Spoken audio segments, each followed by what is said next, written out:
When you combine a near-stock car with a field of established veterans and up-and-coming rookies, you end up with the most action-packed spec series out there. Now, you may have heard me rave about the Mazda Idemitsu MX-5 Cup series in the past. When they're in a pack, they often sound like a swarm of bees, and quite frankly, the way that they maneuver themselves around each other out on track, they kind of act like a swarm of bees as well. However, the racing that they produce is exceptional, and in fact, some of the best racing that I think I have ever witnessed. However, many people don't know what the series is, and how they can follow it. Well, that changes now, as I'm going to take you through everything that you need to know about the Mazda MX-5 Cup. We're going to start off with a little bit of history behind this series here. And it starts back in 1989 when the first Miata was launched to the US market. Ever since the car was initially launched, it was a hit, both on the roads and especially on the track, with drivers praising the affordability and the amount of fun that they had behind the wheel. These cars continued to build in popularity throughout the 1990s, but it was not until the early 2000s when the first attempt was made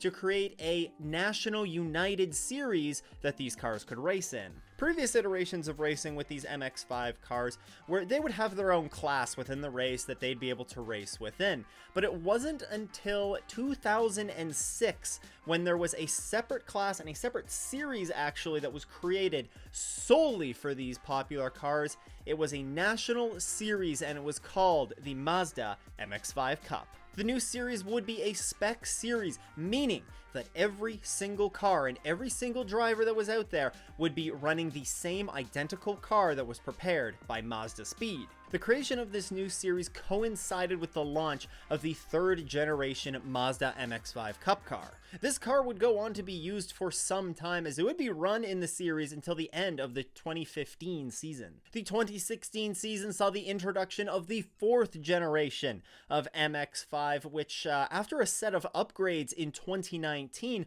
has ultimately led us to where the car is today. Now, this MX-5 Cup car is produced exclusively by Fleece Performance in Daytona Beach, Florida. As of August of 2022, they have produced approximately 80 cars since becoming the producer in 2019. They receive essentially stock club trim level cars directly from Mazda, go ahead, disassemble them, and add in over 250 race car specific parts that improve things like handling, endurance, safety, and power. Key changes include the installation of a roll cage, a new flat shift sequential gearbox, which replaces the production gearbox, and that engine that it actually comes with from the factory remains sealed. The result is turning a road car into a race-ready car that all you need to do is fuel it up and you're ready to go to the track. Now, remarkably, over the 16-year history of this series, there has never been a repeat champion. When you combine an incredibly equal playing field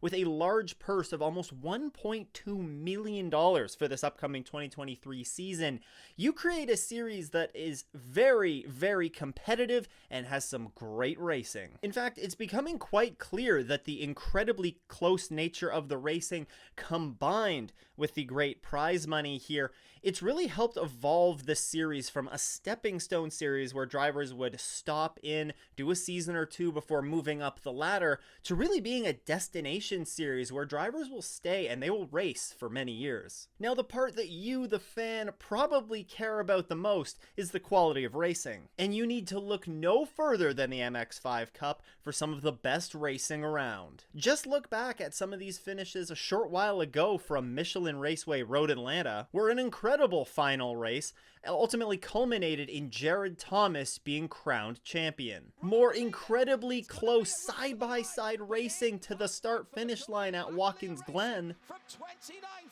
to the lead, takes it by 3/4 of a Mazda MX-5's length. To a 3-wide photo finish at Sebring in 2021. Or this finish at Daytona that really sparked my love for the series. No clue at all, the Idemitsu Mazda MX-5, round 1 of 20. With regular fields of 25 or more cars, it not only produces great racing, but just great overall entertainment. The series is very accessible as well, and if you're fortunate enough to be able to make it to one of their 7 race weekends, you'll be treated to a very, very welcoming paddock and just an overall great fan experience. The series doesn't usually find themselves as the main event on a race weekend, so they'll usually be the ones that are racing on Fridays and Saturdays. And while the 45-minute races are not overly long, they are long enough for some really good battles to develop within them. Now in 2023, the Mazda Idemitsu MX-5 Cup will feature 7 doubleheader weekends starting at Daytona in support of the Rolex 24 Hours from January 25th to 27th. A couple of weeks later, from March 3rd to 5th, they head to the streets of St. Petersburg in support of the IndyCar race. And then after taking a bit of a break, they are back to support IMSA on May 12th to 14th at WeatherTech Raceway Laguna Seca, which they last visited in 2021. Next round after that is once again supporting IMSA for the 6 Hours of the Glen.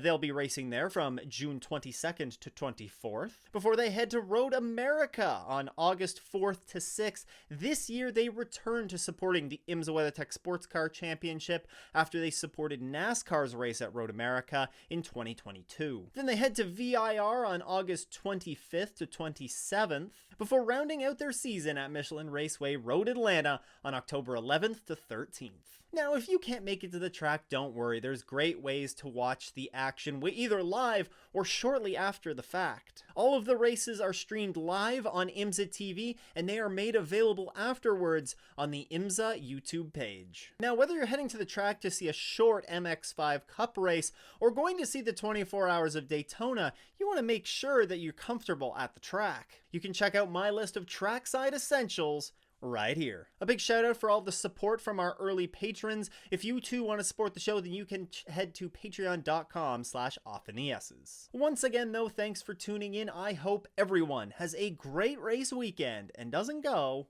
off in the S's.